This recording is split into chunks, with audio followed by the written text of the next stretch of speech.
Assalamualaikum warahmatullahi wabarakatuh. Selamat datang di zona keselamatan pasien UPT Puskesmas Kesamben.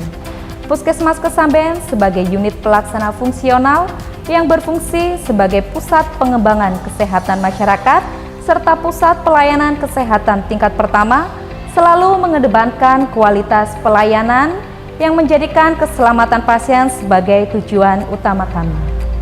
Dan dalam video kali ini, kami, tenaga medis kesehatan Puskesmas Kesamben, akan menyajikan langkah-langkah praktis keselamatan pasien.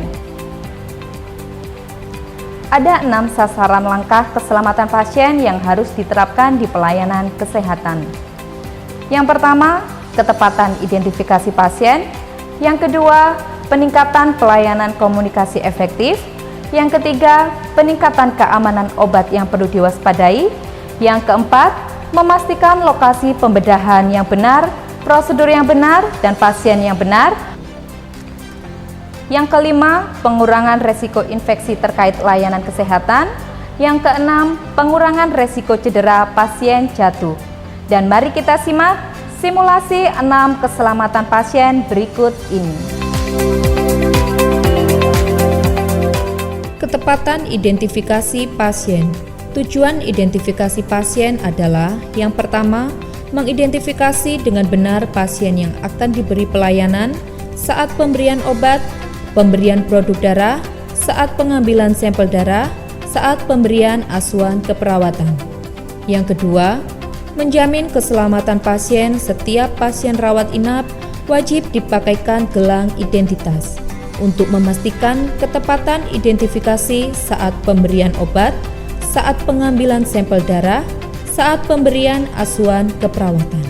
Minimal ada 3 informasi yang harus tertera pada gelang identifikasi pasien, yaitu nama pasien, tanggal lahir pasien, dan nomor rekam medis pasien. Untuk mencegah kesalahan identifikasi pasien dan risiko keselamatan pasien, gelang identitas pasien harus dibedakan warnanya dengan keterangan sebagai berikut. Warna gelang identitas biru untuk pasien laki-laki, warna gelang identitas pink untuk pasien perempuan, warna gelang dengan stiker resiko yaitu merah untuk pasien riwayat alergi, kuning untuk pasien resiko jatuh, ungu untuk pasien dengan harapan hidup rendah atau dikenal dengan DNR. Semua standar identitas pasien harus dilakukan dengan tepat dan benar. Apabila ada salah satu atau lebih elemen yang tidak dilakukan, maka dinyatakan sebagai kejadian potensial cedera. Inilah waktu yang tepat untuk melakukan identifikasi pasien. 1. Sebelum pemberian obat. 2. Sebelum pemberian darah atau produk darah. 3. Sebelum pengambilan darah atau spesimen lain. 4. Sebelum melakukan tindakan.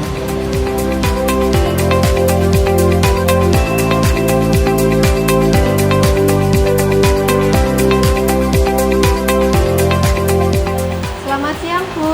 Selamat siang, Mas. Selamat siang, Suster. Saya perawat Arista yang akan memasangkan gelang pasien kepada Mas Samuel. Ya, Suster.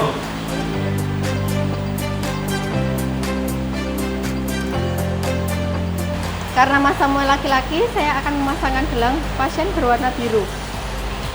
Baik, Korset Suster. dulu ya, dengan nama. Nama saya Samuel Purwonugroho. Ya. Tanggal lahir saya 10 bulan 6 1993. Ya. Alamat saya Desa Tuwurejo, RT 1 RW 1, Suster. Ya, rekam medisnya 03634 ya. Baik, Suster. Saya pasangkan.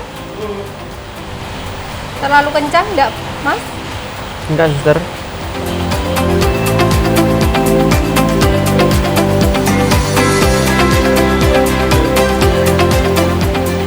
Karena menurut rekam medis Mas Samuel menderita alergi obat, saya pasangkan gelang berwarna merah. Apakah benar Mas Samuel alergi obat?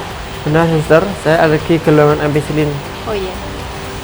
Saya pasangkan ya. Baik, Suster. Terlalu kencang. Tidak, Suster.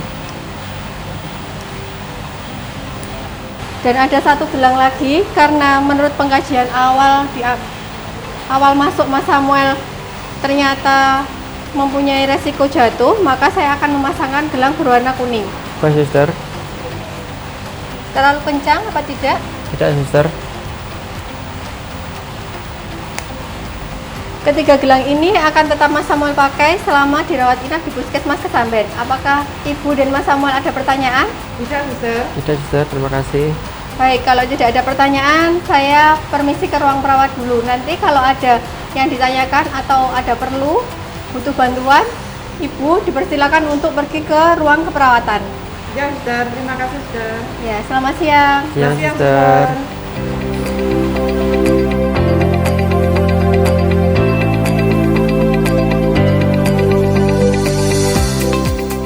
Peningkatan komunikasi efektif menggunakan metode SBAR dan TPAK.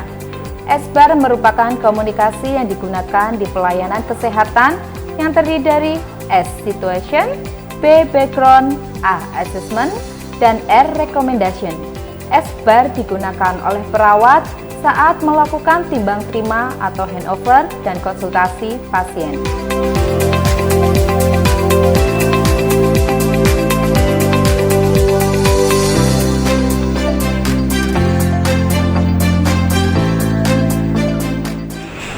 Assalamualaikum, selamat pagi dengan Dr. Evi. Waalaikumsalam, selamat pagi. Iya betul, ini dengan saya Dr. Evi. Ada bisa dibantu, Sus? Iya dokter, saya perawat dari ruang rawat inap ingin melaporkan kondisi pasien atas nama Saudara Samuel, umur 26 tahun, tanggal masuk 21 September 2019. Sudah 2 hari perawatan DPJP Dr. Evi.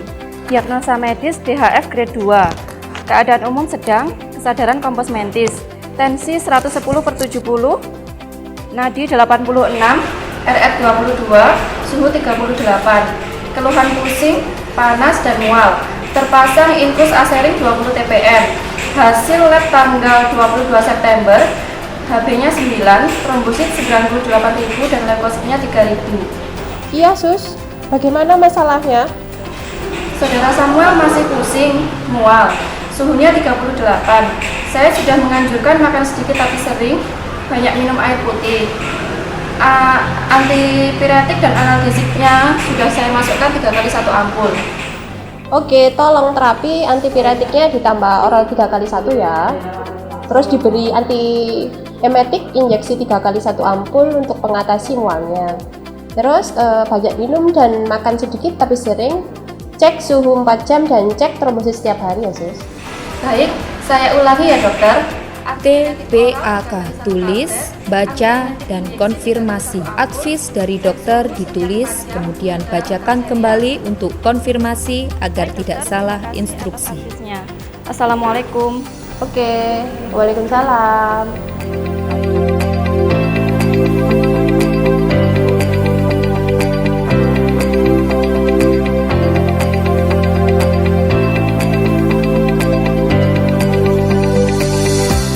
Pemberian label untuk obat yang diwaspadai ada 2. 1. High alert untuk elektrolit konsentrat tinggi, jenis injeksi atau infus tertentu, misal heparin, insulin, dan lain-lain.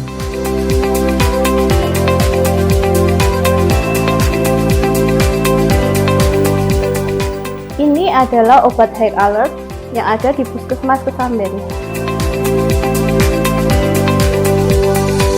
Yang kedua, LASA. Untuk kategori LASA diberikan penanda dengan stiker LASA pada tempat penyimpanan obat. Ini adalah obat LASA dan ini adalah obat high alert yang ada di Puskesmas Kesamben.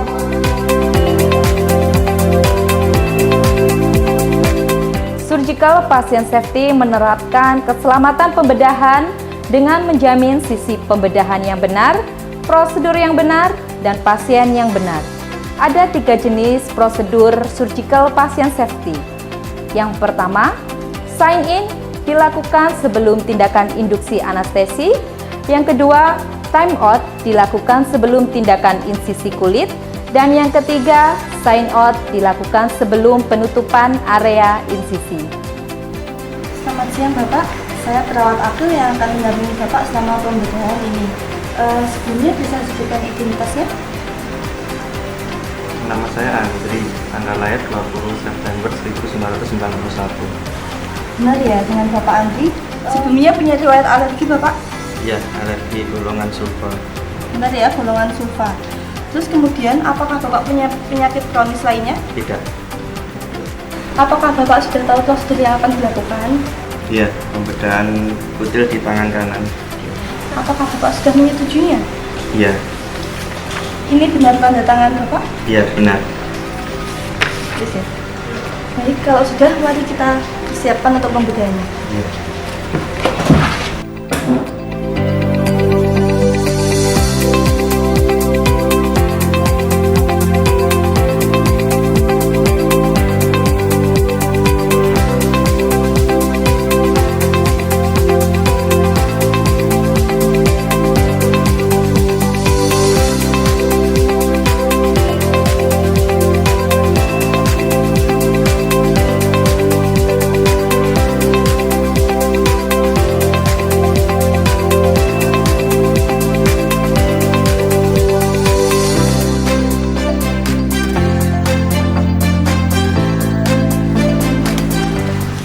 Suster, apakah peralatannya sudah siap? Sudah.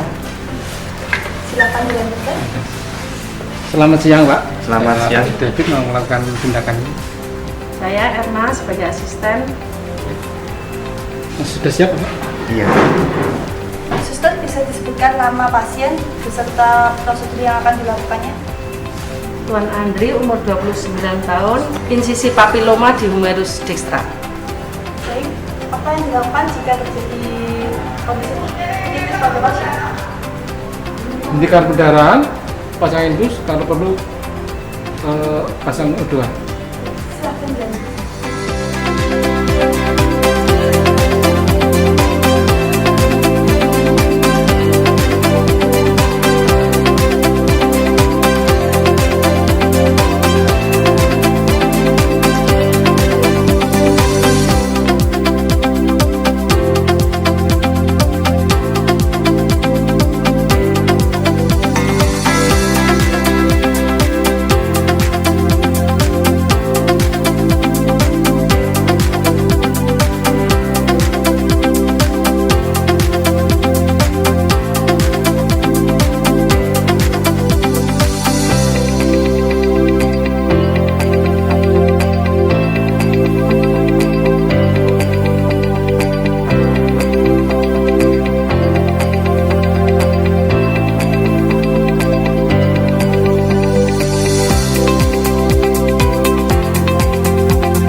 Bisa disebutkan tindakan apaan tadi?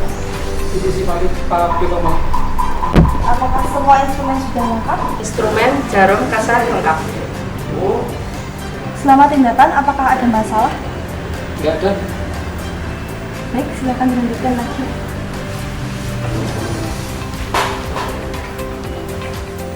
Luka yang tertutup ini nggak boleh kena air ya, Pak? Ya.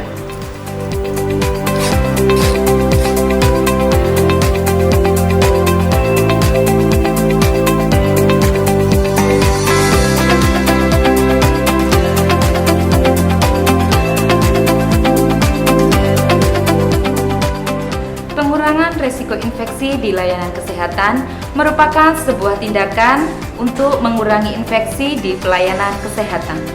Untuk mengurangi resiko infeksi dapat dilakukan dengan cara yang pertama, dengan hand hygiene, bisa menggunakan hand rub, hand wash, dan hand sanitizer. Yang kedua, menggunakan APD. Yang ketiga, sterilisasi. Dan yang keempat adalah dekontaminasi. Berikut adalah salah satu contoh untuk mengurangi resiko plebitis pada pemasangan infus dan desinfeksi yang benar. Permisi, Bu.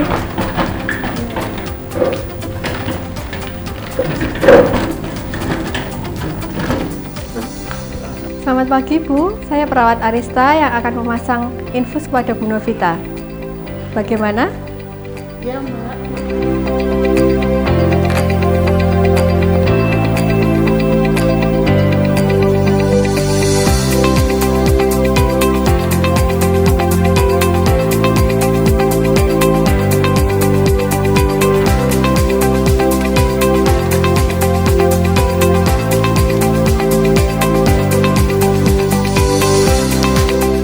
Permisi ya Bu.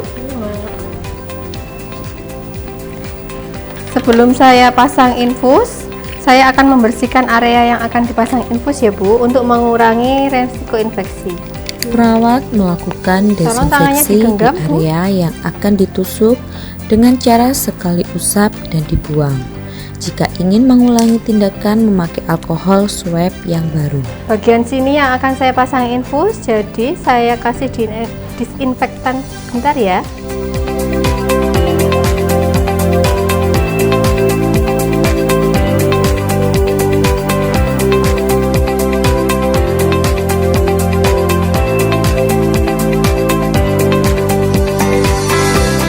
Situasi SKP 6, pengurangan resiko cedera pasien jatuh, bertujuan untuk mencegah hal-hal yang membahayakan keamanan yang berkontribusi pada cedera baik non-fatal maupun fatal. Orang yang lebih beresiko jatuh yaitu orang yang memiliki riwayat jatuh sebelumnya, gangguan kognitif, gangguan keseimbangan, gaya berjalan atau kekuatan, gangguan mobilitas, gangguan neurologi, gangguan muskuloskeletal, penyakit kronis, masalah nutrisi, dan medikamentosa, terutama mengkonsumsi lebih dari 4 jenis obat.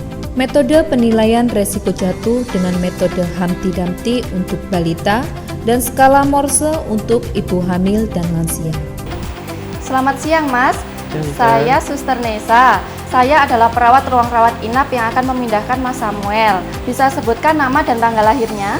Nama saya Samuel Purwonugroho, tanggal lahir saya 10 Juni 1993, Suster. Oh iya. Sebelum pindah ke ruang rawat inap, saya akan melakukan monitoring skala jatuh untuk mencegah hal-hal yang dapat menyebabkan cedera Mas Samuel. Di ruang IGD Puskesmas Kesamben, ada seorang pasien bernama Bapak Samuel, berusia 27 tahun dengan diagnosa DHF. Perawat akan bertemu dengan pasien untuk melakukan implementasi pencegahan pasien jatuh. Sebelumnya, pasien sudah mendapatkan screening resiko jatuh dan terpasang gelang kuning. Mari Mas pindah ke ruangan. Baik, Silakan Suster. duduk.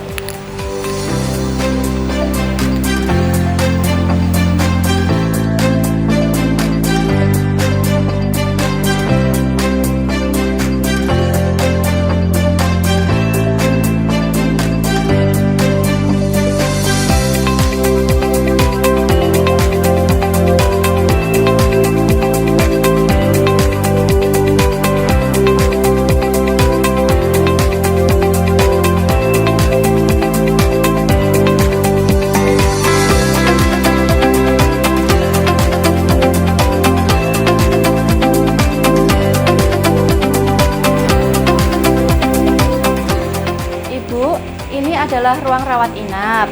Pasien di sebelah kiri saya bernama Mas Andri. Kamar mandi ada di sebelah kanan saya, musola ada di sebelah kiri saya. Jika butuh bantuan, Ibu dapat memencet bel yang ada di luar. Untuk malam hari, usahakan lampunya tetap menyala ya Bu. Baik, apakah ada yang perlu ditanyakan? Sementara tidak ada. Kalau Ibu butuh bantuan, bisa menghubungi saya di ruang perawat. Iya, Suster. Terima kasih, Suster.